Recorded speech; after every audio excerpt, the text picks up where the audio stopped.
Hello, everyone. Welcome to Behind the Helm. If you want to check out this show live, make sure you go to Facebook, YouTube, or Twitch every Thursday at 4 p.m. If you want to watch the show afterwards, you can go to YouTube. We'll have our regular show plus bonus content. If you want to listen to the show in your car, maybe in the shower, maybe while you're just chilling doing a workout, head over to Spotify, Apple Podcasts, Google Podcasts, wherever you could find a podcast, and search up Behind the Helm. Enjoy the show.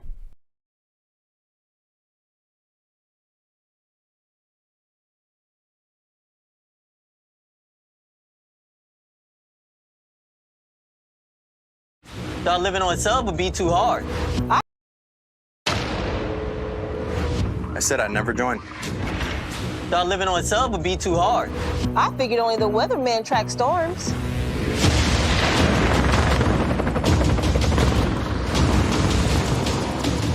I said my job wouldn't matter. Never knew how strong I was. I never thought this would be my commute.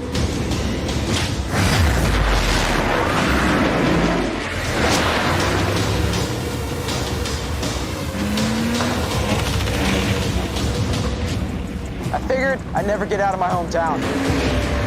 Or be the one who stops an attack. Joining the Navy sounds crazy. Saying never actually is.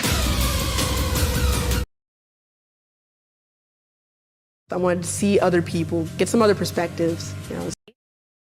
Man,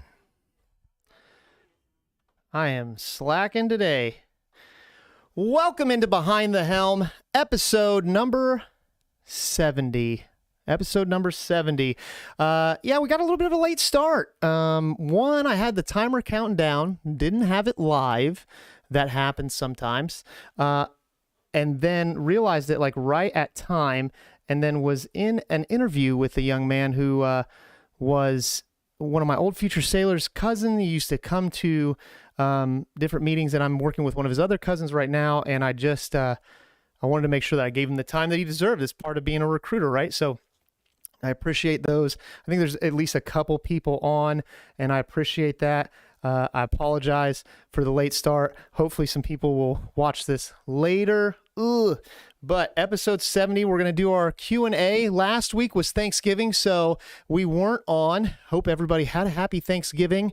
Enjoyed some time with family, enjoyed some good food, not too much.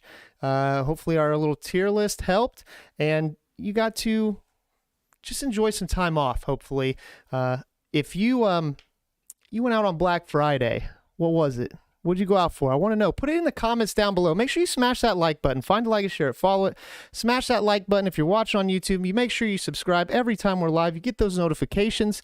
And make sure you share the feed. Share it however you can, right? If you're sharing YouTube, if you're just sharing the link that we put out that has the link to everything, it really helps. And you never know who's going to get the information and who you might help, even if it's not for you. So thank you again to everyone. I don't know if we're going to make our 1,000 followers by the first of the year. We still have a little bit of time. I've been slacking a little bit. I'm really hoping to get some upgrades by the first of the year, which was some cool news because the person that I was meeting with today, their dad runs a digital media company where they're diving into a lot of stuff and locally, and I might talk to him about giving him a shout out as a sponsor and see if he can't help me a little bit. Maybe we can get the audio back up on Spotify and Apple Podcasts and Google Podcasts. It's still there, but I haven't been able to find the program that I need to upload it. So episode number 70, we're going to do a little Q&A. Normally we do it about the last Thursday of the month, but the last Thursday of November was Thanksgiving, and we weren't on, and it's technically December 1st, but that's okay. We're going to do a little Q&A today. Just to get some information out there. Got some interesting questions. I had a couple sent in, and then I also wanted to go over, I had found this thing that I wanted to talk about where somebody had said, what are some questions you wish you would have asked your recruiter or wish you knew before joining. And some different people mentioned some things. I wanted to like talk about them and go over the responses, because some of them are good. I really agree with it, and other ones, it's some bad info. And I really think that I wanted to kind of tackle that so that people know, maybe it was just a bad experience for that person. So episode number 70, little Q&A, getting close to the end of the year. Make sure you smash that like button. You are on Behind the Helm. Like I said, voted the #1 military podcast in the state of Indiana. So that's awesome. I don't think I get a plaque or anything for it, but I got that email a couple weeks ago. So thank you, whoever put us up for that. I really appreciate it. It's awesome. #1 military podcast in the state of Indiana. Need to figure out if I can get that for the Midwest. I don't know if that's a thing. So definitely the #1 in the Anderson-Muncie area. So let's dive into this. All right. I said I have some big news too, and we're going to get to that. So we're going to go through these few questions first, and then I'll give you the big news, and then we'll go back over some other ones. So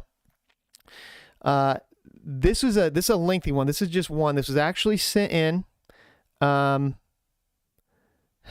This is sent in. It was it's not their real name. It's just like a pen name, but they are out in Washington State. It said, I had a couple questions for you I couldn't find satisfying answers for.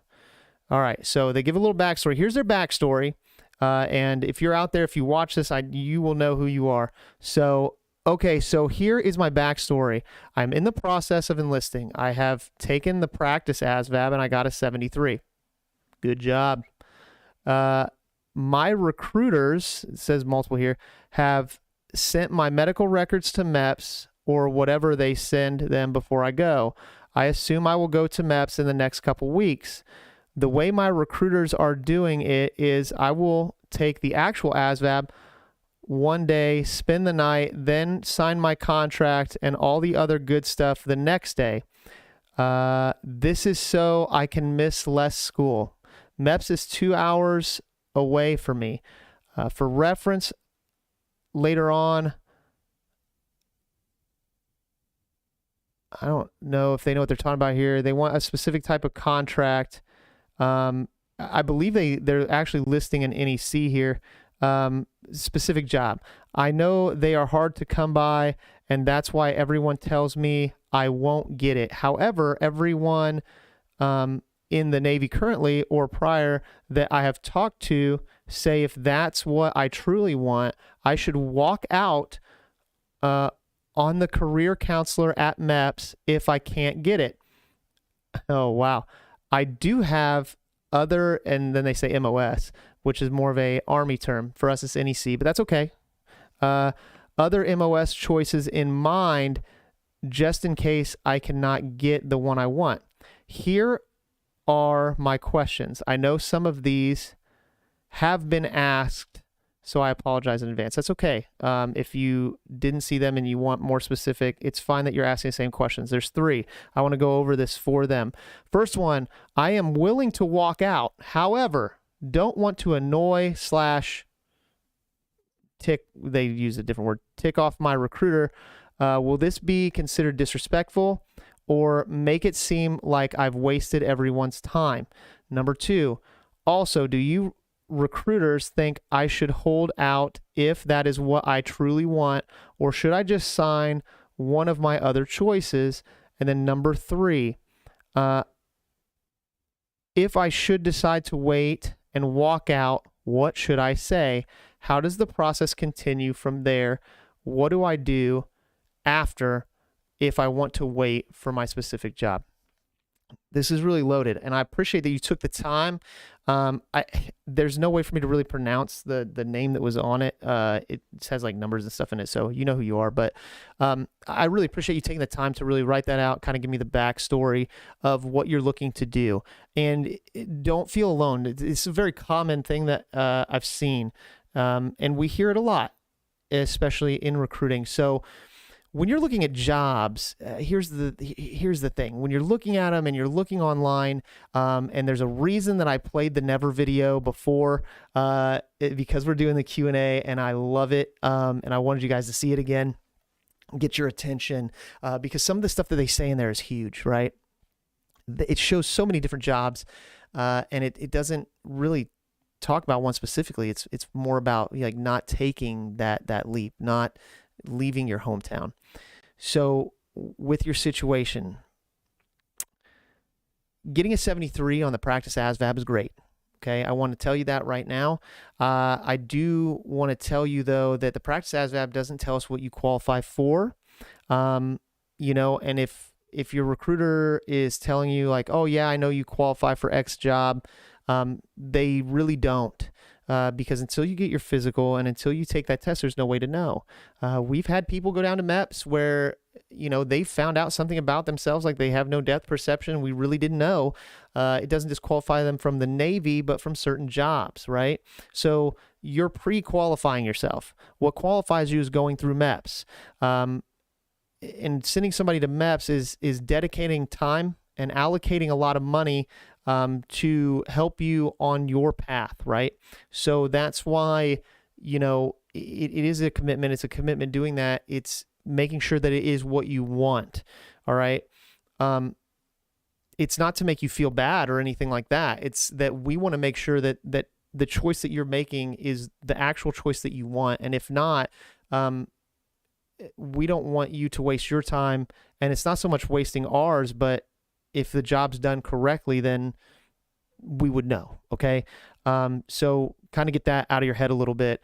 But with the ASVAB, the way it works, for anybody who's ever taking it or is unsure of exactly what it is, it has 10 different sections. And there are sections like auto shop and mechanical comprehension. These are things that we've talked about before. So with that, you have to understand that ASVAB is an acronym that stands for Armed Services Vocational Aptitude Battery. Armed Services, military, vocational job, aptitude, how your brain works, and battery, because it's a lot of questions. The AFQT score, or the score showing that you qualify, is based off of the math and English. That's why the practice test only has the 2 math sections, the 2 English sections, and they're much shorter. But it doesn't have any of those other sections. So when a classifier, and they said career counselor, but it's a classifier is what it's called, the person who's showing you your job for the Navy. When they're showing you that, they're basing it off of your aptitude scores, how they add up, and what job based on your aptitude you would be best for. Now, you do choose your job, and they're going to show you the kind of the upper echelon of what you qualify for, because the human mind wants to be challenged. Me personally, when I send somebody down, I let my classifier know what their interest is, right? In case, it could do one of 2 things.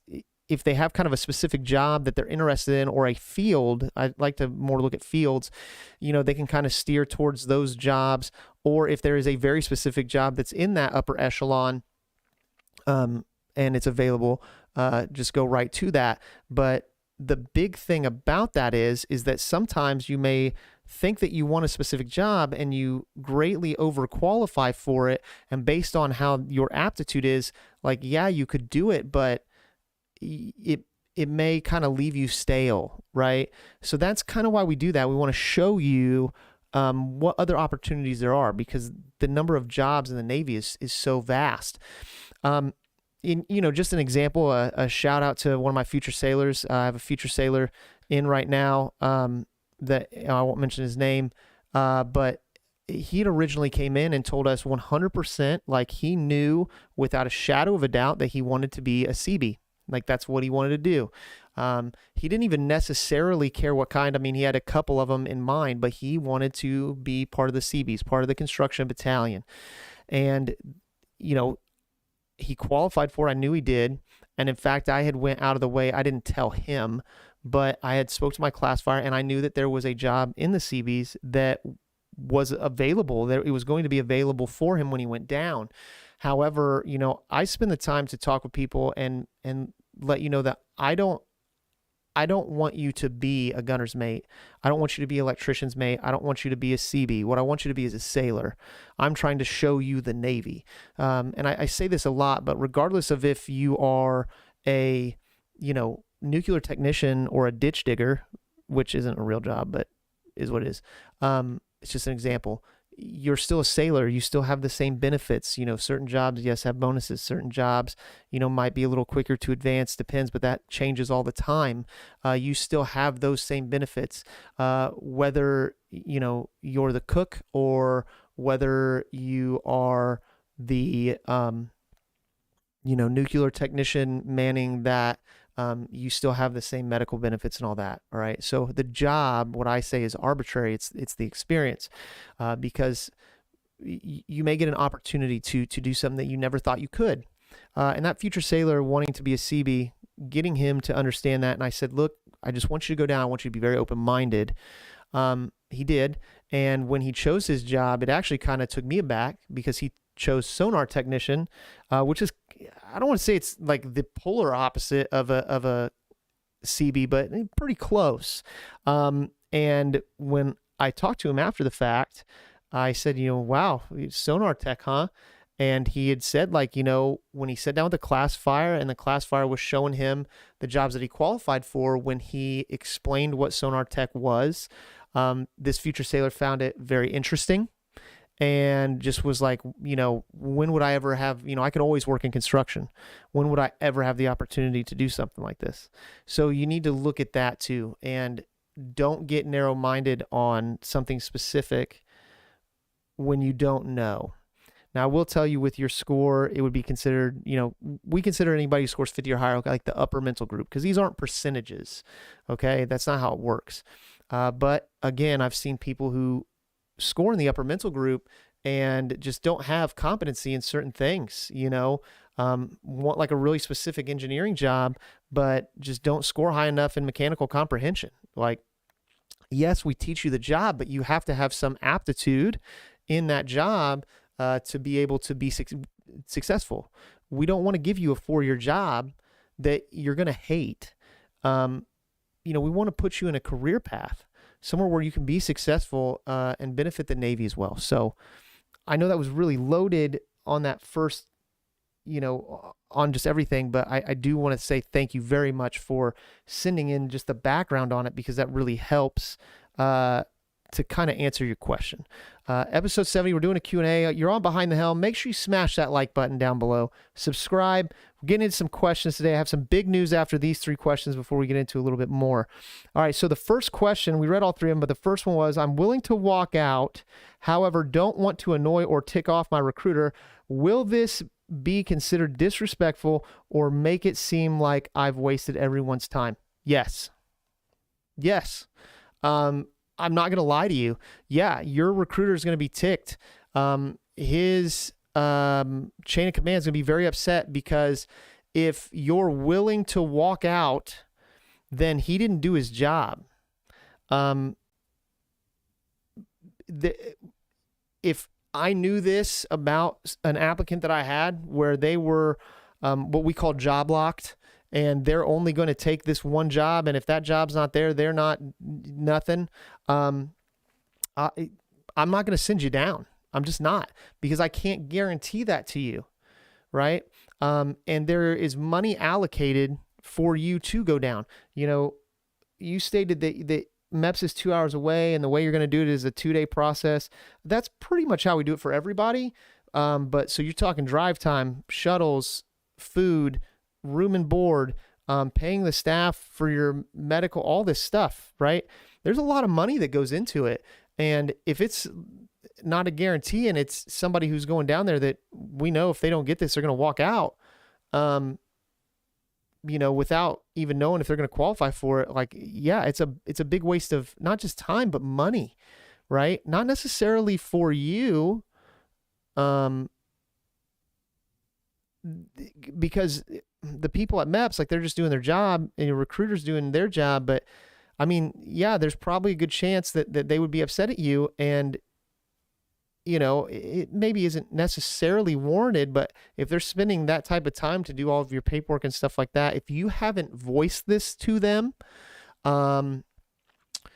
you need to. You really do. And it will be the point that you really find out if you have a good recruiter or if you have a bad one.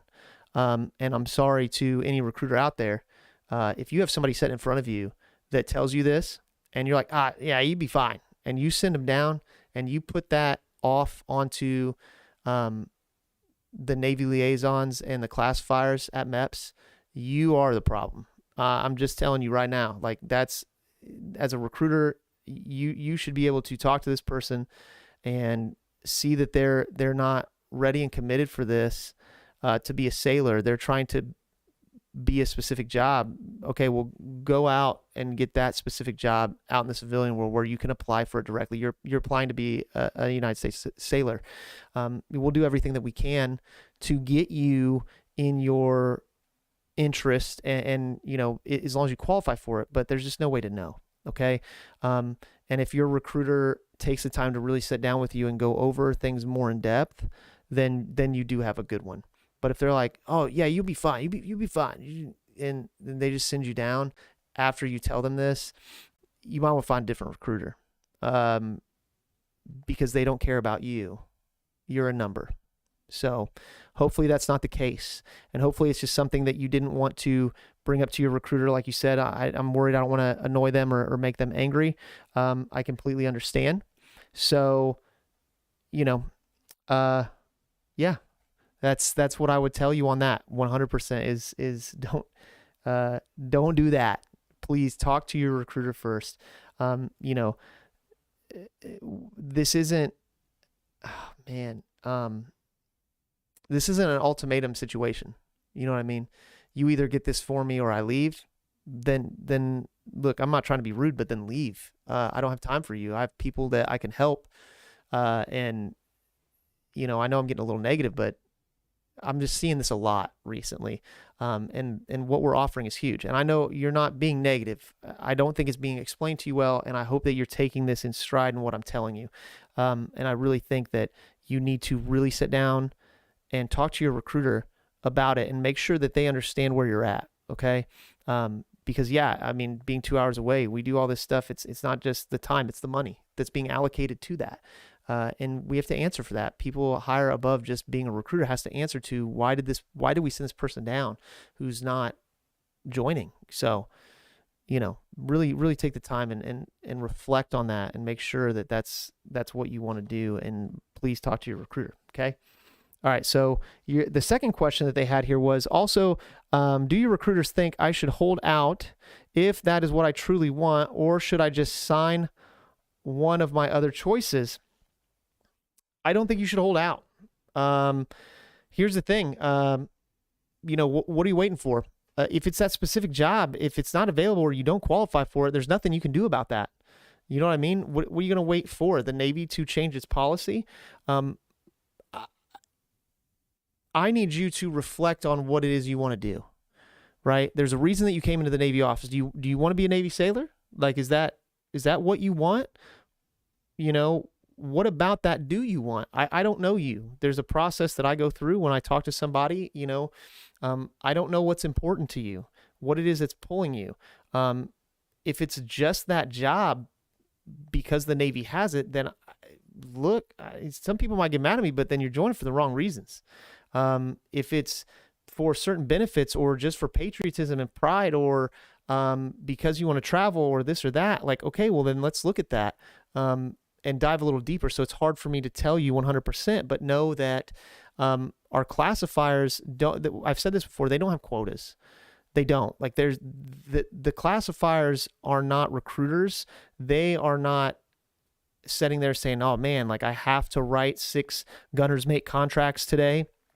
They are literally going off of what you qualify for, your interests and temperament to get you placed in the right area. And there's nothing malicious about it. They really are trying to get you where you belong. Okay. So keep that in mind. And know that, yeah, I think if you go down, it's a good idea to have kind of an idea or a wish list of kind of like what you would like to do. And your recruiter should know that too, because they should be communicating with the MEP staff saying like, hey, this person's really interested in, more the engineering side of things and likes to get their hands dirty and look like, they're probably not really cut out to be more of like admin side of things. These are conversations that should be happening. And they should be happening with you too. So hopefully they are. All right. But if you decide to go down, you need to go down with the intention of, I'm going to be a Navy sailor today or tomorrow, right? I'm going to be part of the world's finest Navy, and I'm going to look at what options I have here, because at the end of the day, I'm getting whatever it was that I walked into the office for, whether it was, just to be a sailor, the legacy, the pride. You need to walk into MEPS with that mentality, not if they don't have this one very specific job, then I'm going to just walk out. I wouldn't hold out. If that job's there and you qualify for it and you get it, hey, look, that's just icing on top of the cake. But if you go down and you join the Navy, look, you're getting your cake and you're getting to eat it too, either way. So I would look at those options and choose those. There's a good chance that maybe the job that it is that you're holding out for, what if there's a job that has a better advancement rate or bonuses at the time that might be a better choice for you? So just what I'm telling you is you need to have an open mind. Okay. So again, thank you for writing this in. And, talking to previous people who are in the military, Navy, and this and that, and them saying,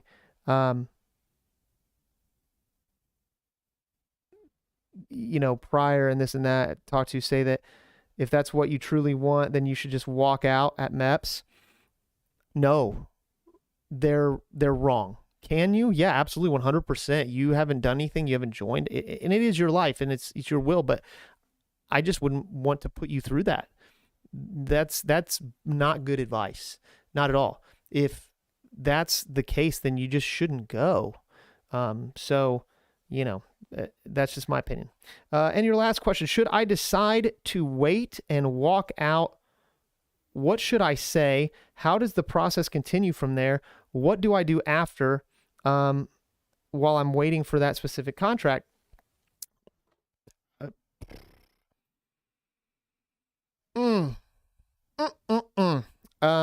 My advice is that you don't do that. 100%. But if it came down to it, now, I have seen in the past where maybe somebody left MEPS because of a bad experience. Like somebody at MEPS was kind of bullying them into something or whatever. Like, you just have to be polite, because look, these people are there to do a job, right? And their job is not to convince you of anything. Their job is to get you qualified and let you choose your option. The convincing should have already been done by your recruiter and you yourself convincing yourself that this is the right choice for you. So if you decided to walk out, like I'm going to tell you, it's not going to be a pretty process.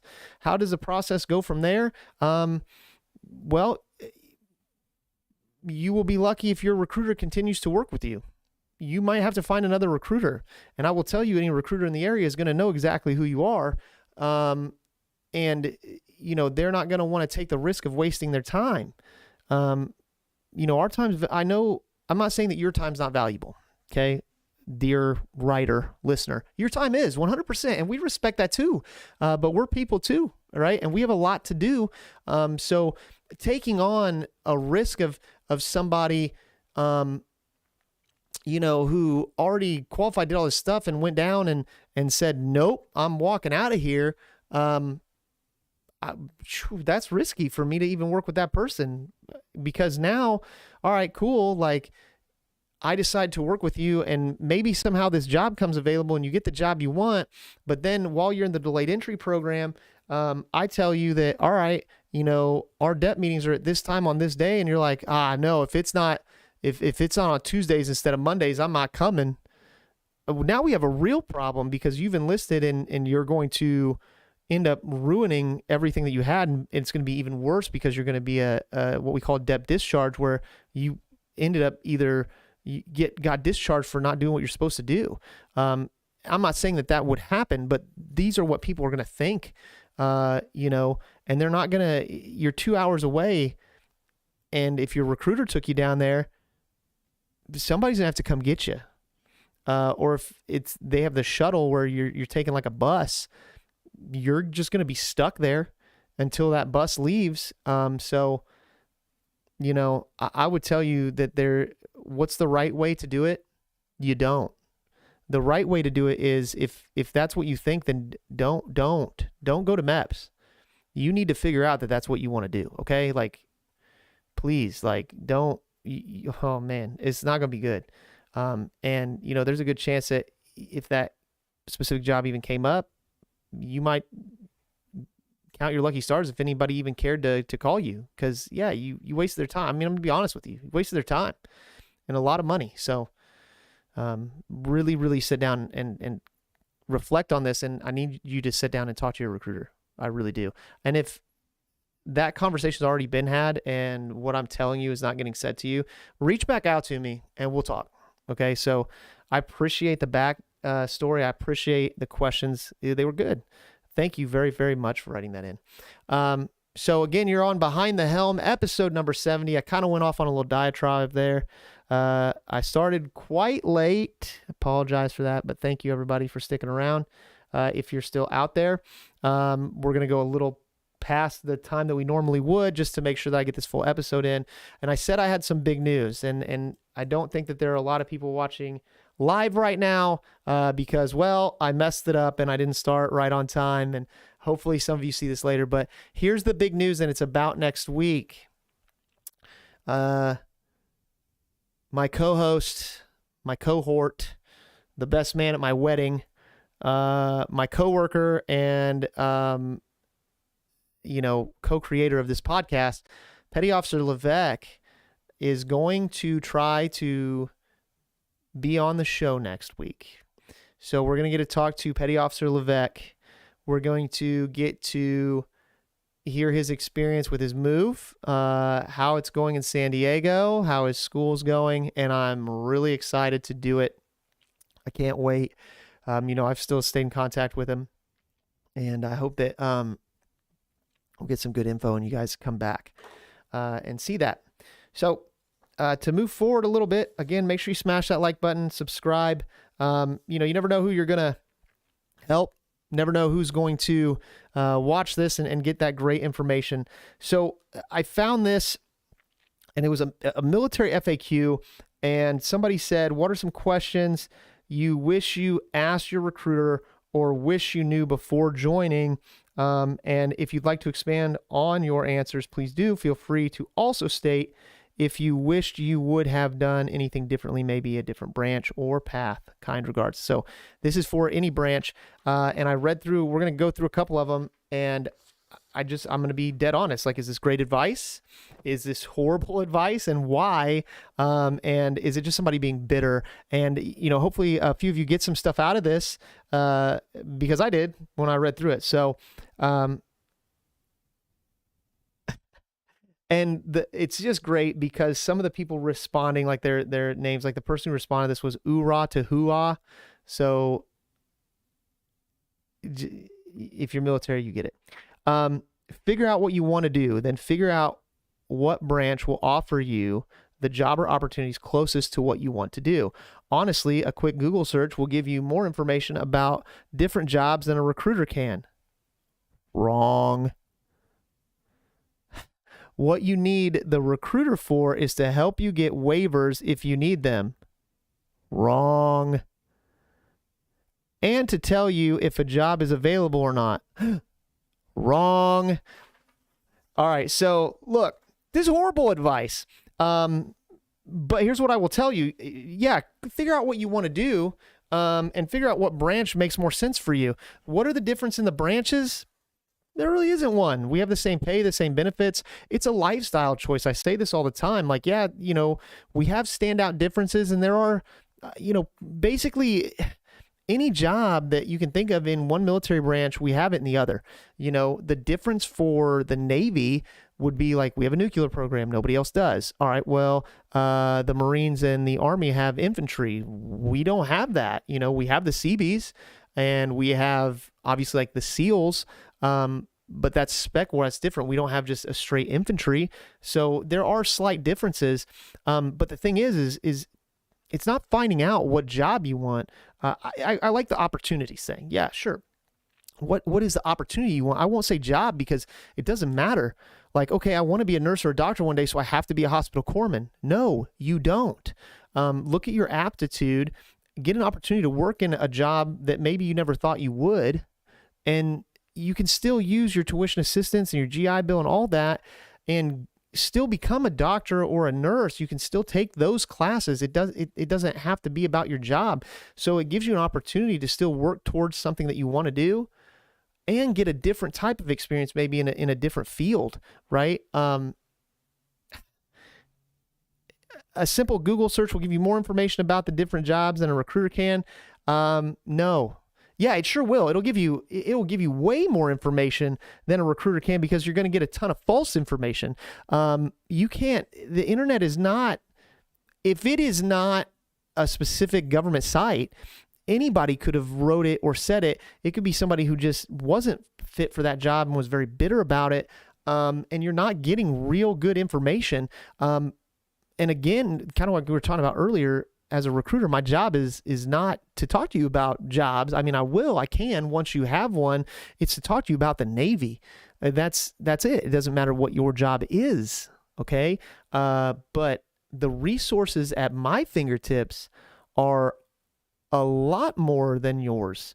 And what I mean by that is not saying that mean, is that if you Google things, you're going to find videos and Reddit posts and these things, but what's actually true there? You know what I mean?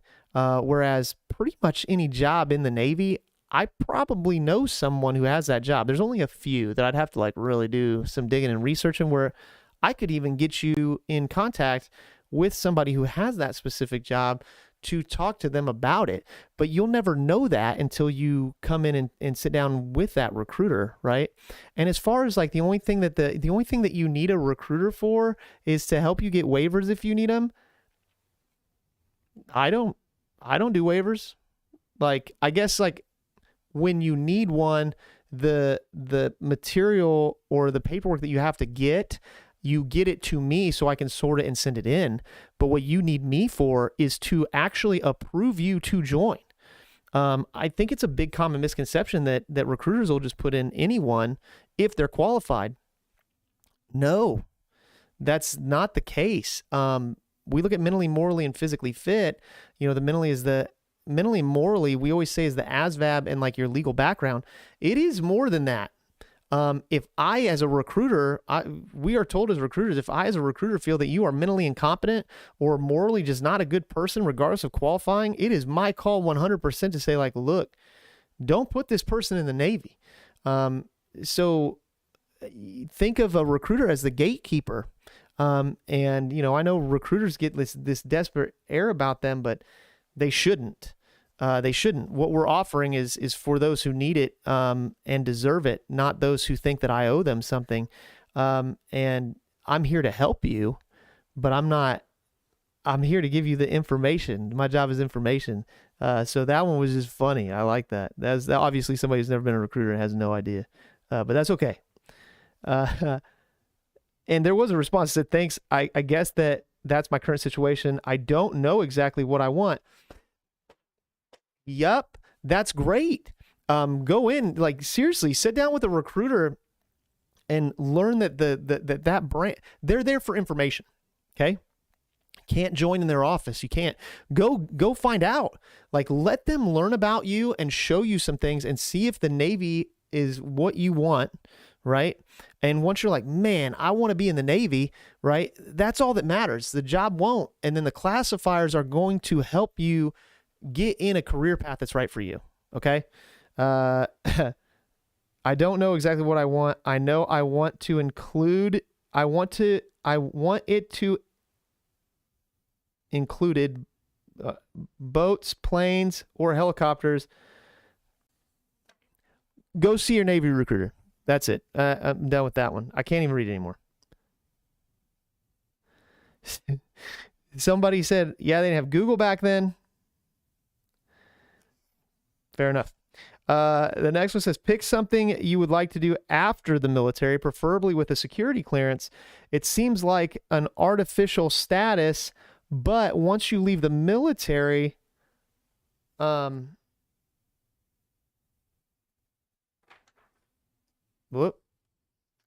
Oh, no, I got them out of order. I remember reading, it said, once you leave the military, it holds great weight and value. Yes, I will say that is good advice. Not necessarily, you look at what you want to do afterwards, sure, that's fine. The thing that I will say is good advice is the thing about the security clearance and understanding how important that is.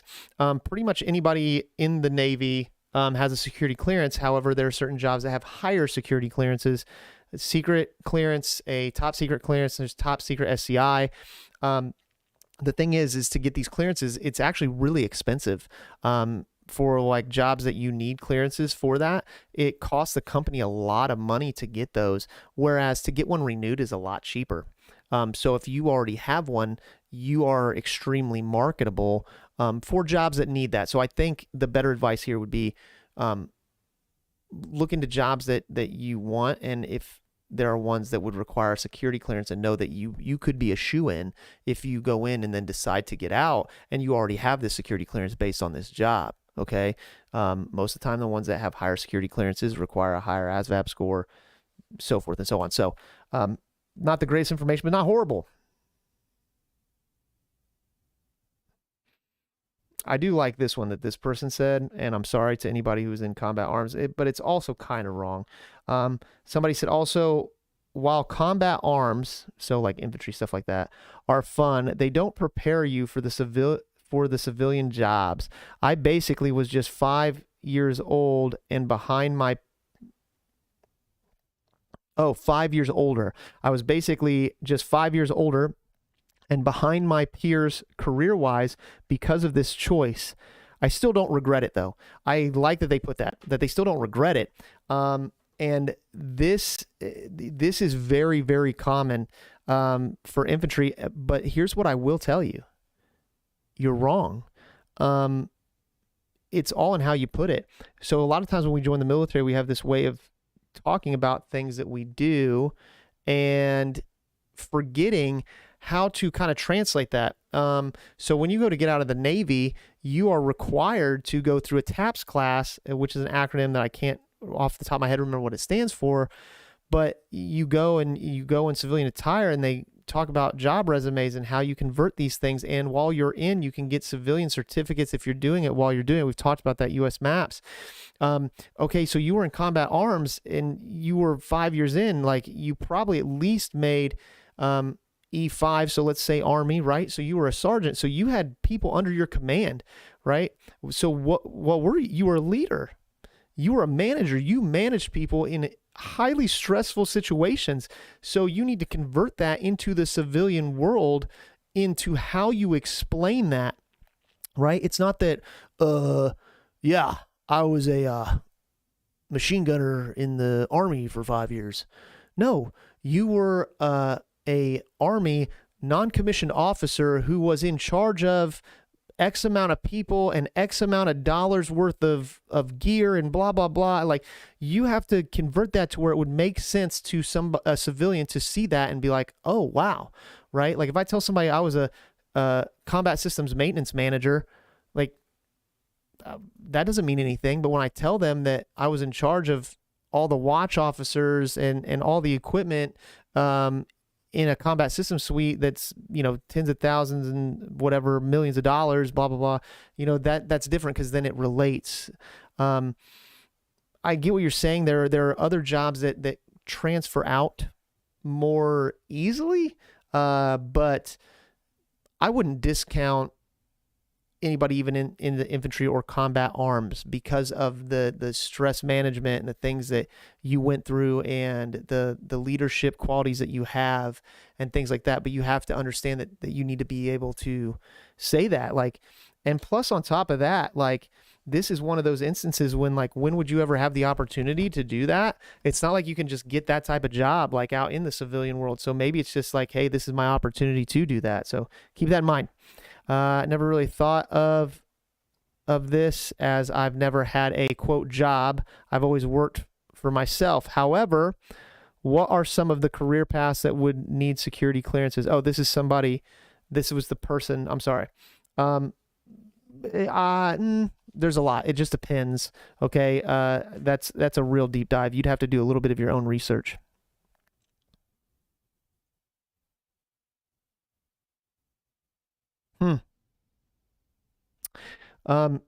So this person, this is good advice. Said, what does the promotion pyramid, points or slots for NG look like, and what schools can I realistically go to?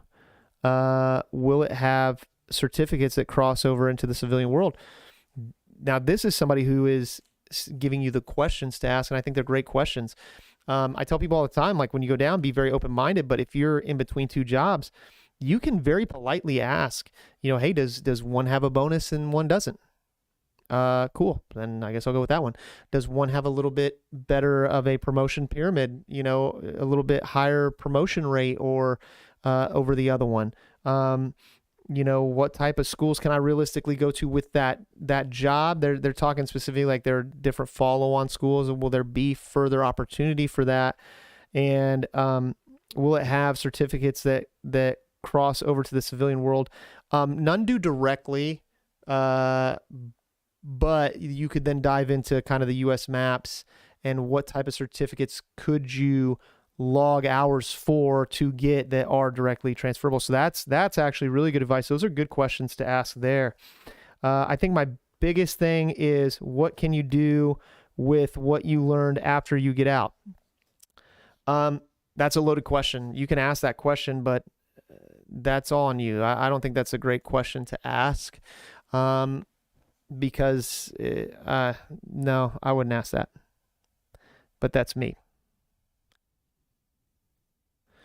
The person, let's see. Somebody said, before you pick your job, really research it. That's hard because you don't know what you qualify for. I would research being a sailor, a soldier, a Marine, not the job. This person said, I went into the U.S. Air Force in the 90s and my recruiter was on top of things. He answered my questions well, but I don't think I asked him about anything that he may have felt more comfortable stretching the truth.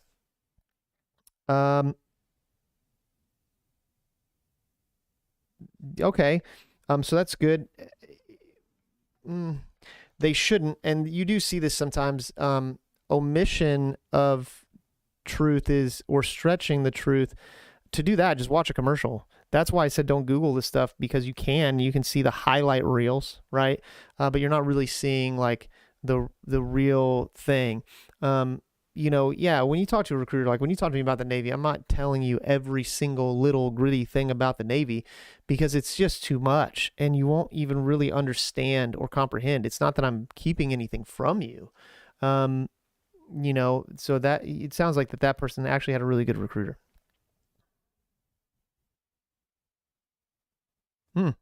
Here's an interesting thought. I would do an initial interview with at least 3 branches before choosing one to proceed with. Well, there's 4.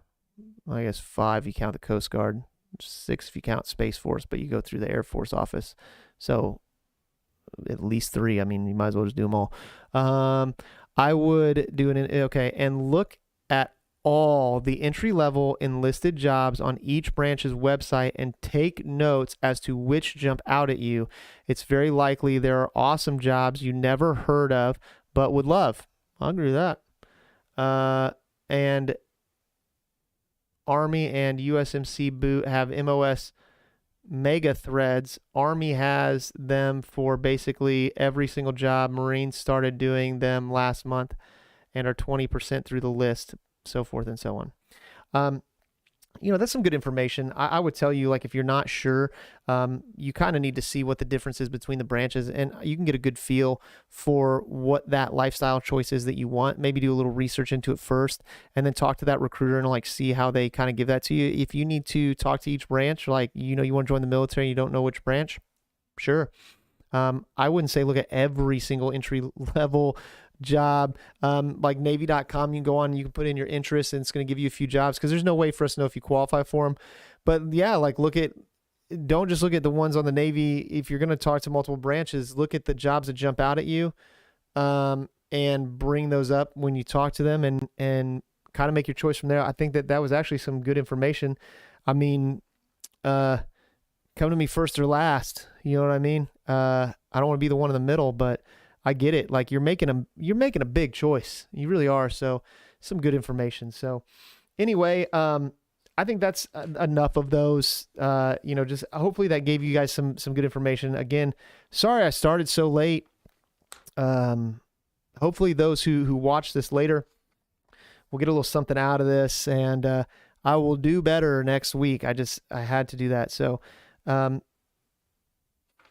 there were a few other questions that actually got sent to us that I probably should have got to, but maybe we will save them for closer to the end of this month, where I have a few more, because there were only a couple more and they weren't really pressing. And it's things that we've answered before. So if I didn't answer your question, I think it's mainly because it kind of got covered either in the past or through the stuff that I just talked about. So again, thank you all so very much for tuning into Behind the Helm this week.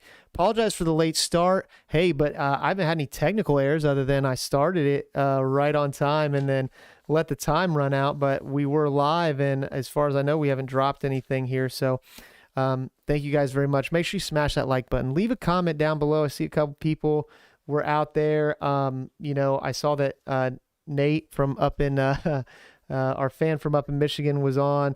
I hope things are going good for you, Nate, and I hope you got a chance to continue watching this. So, next week, Thursday, 4 p.m., I might want to tune in. Petty Officer Levesque might be back. Not in the flesh, but let's see how he's doing and find out a little bit about his journey and how things are going in San Diego. So, thank you guys so very much, and until next week, have a good one. See ya.